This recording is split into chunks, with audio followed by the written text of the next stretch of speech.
Essa semana, a guerra da Ucrânia completou 11 meses e sem previsão de trégua.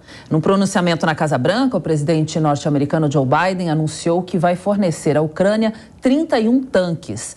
O governo ucraniano afirma que os equipamentos podem ser essenciais para retomar territórios ocupados e tentar igualar a força militar à da Rússia. Nós vamos chamar agora nosso correspondente, Luca Bassani, para saber quais são as expectativas aí desse momento, né, Luca? Bom dia, bem-vindo.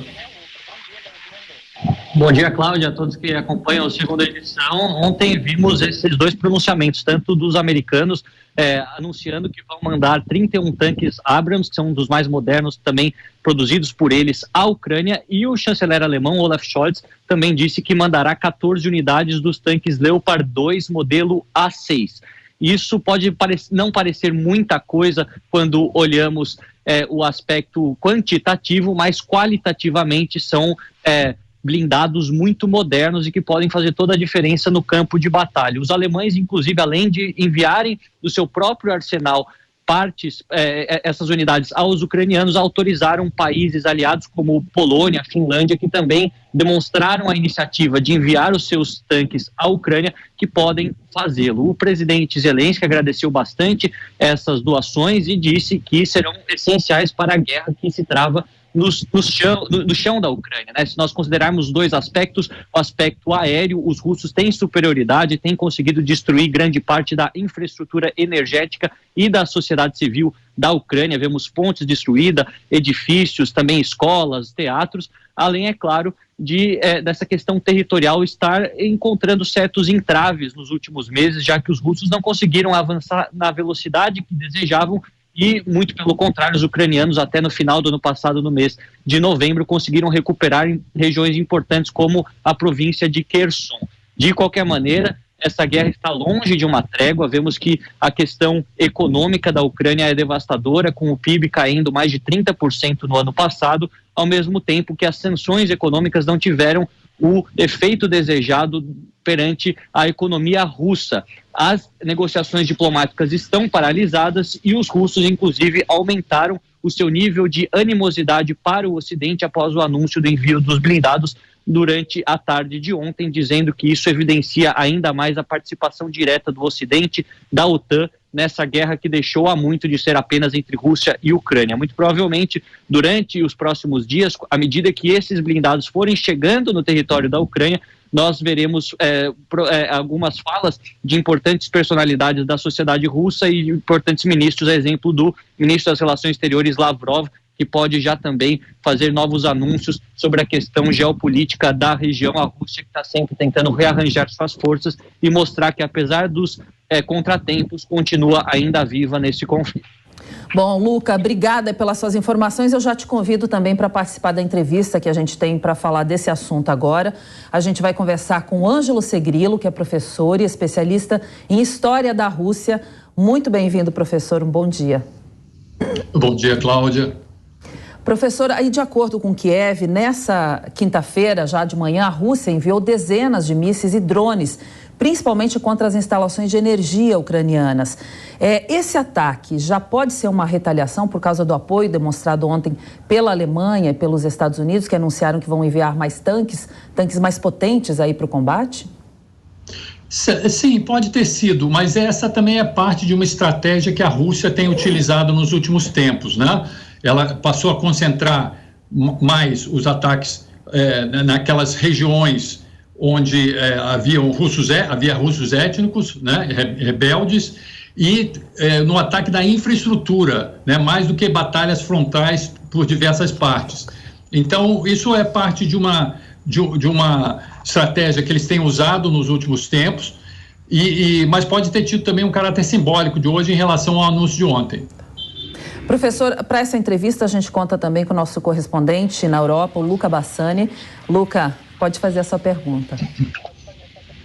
Bom dia, professor. Muito bom falar com o senhor. Gostaria de saber sobre as implicações geopolíticas que a gente vê acontecendo nos rearranjos até mesmo das diversas partes que agora estão cada vez mais atuantes na Ucrânia. Tanto o Ocidente ajudando a Ucrânia agora de maneira explícita, quanto também o Irã a participação que ele tem tido no envio dos drones, como o senhor acha que, no médio prazo, isso pode caracterizar uma nova Guerra Fria, um novo contexto de duas forças militares bastante bem características em cada um dos lados? Bom dia, Luca.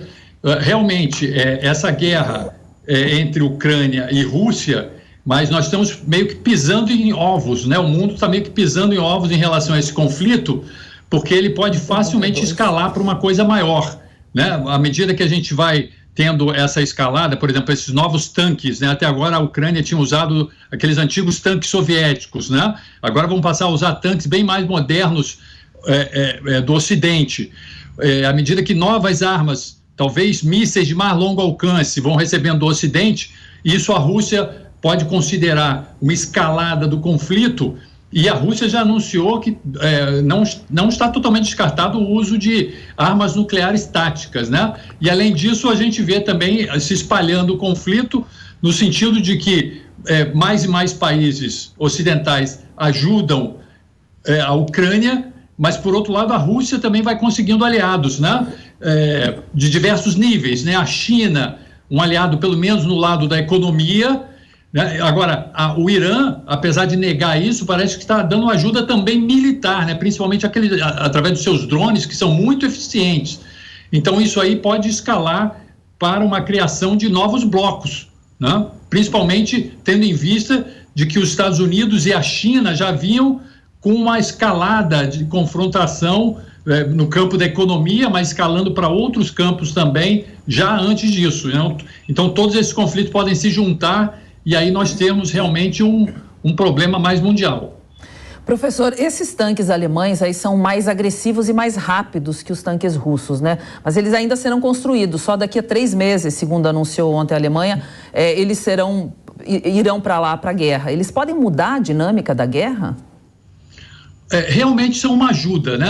Eu não sei se podem por si só mudar a dinâmica da guerra. Tudo depende também da quantidade de tanques que vai ser oferecida, né? Essa é uma partida inicial, né? 31 americanos, 14 alemães, isso aí é muito pouco, mas outros países vão se juntar e posteriormente virão também outros tanques. Se vierem na casa das centenas, eles podem fazer uma diferença mesmo, talvez não para virar totalmente a guerra, mas para que a Ucrânia consiga novas contraofensivas bem-sucedidas, né, como fez em Kherson, né, no ano passado, no final do ano passado, ela retomou a única grande cidade que a Rússia tinha tomado no conflito, Kherson, ela conseguiu retomar, o que foi uma grande vitória de contraofensiva. Talvez ela possa fazer também isso. Agora, os ucranianos estão querendo esses tanques muito também, porque eles estão achando que os russos vão fazer uma ofensiva maior na primavera agora, né? Vai acabar o inverno lá, vem a primavera, que é o tempo, geralmente, das ofensivas em guerra. E eles querem estar preparados para isso. Luca? Pois é, professor, aproveitando até que o senhor é especialista em história da Rússia, nós sabemos que ao longo dos diversos séculos ela foi um país com líderes muito fortes.